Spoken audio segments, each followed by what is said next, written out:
You're liking the present world. పాత రోజులే బాగున్నాయి, ఇప్పుడు బాగున్నాయి? అలా ఏం లేదండి. మైండ్ వాయిస్ ఎప్పుడు ఒక్కటే. ఇప్పుడు గట్టిగా వినబడుతుంది అంతే. ఓకే.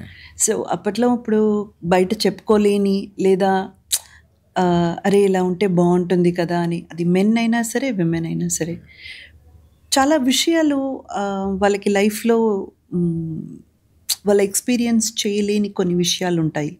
పెద్దవాళ్ళు చెప్పారు, మనం ఇలాగే నడుచుకోవాలి, ఇలా ఉండాలి, ఇలా చెయ్యాలి అని ఆ కట్టుబాట్లు ఇవన్నీ కొంచెం మన మీద ప్రెషర్ ఉంటుంది కదా.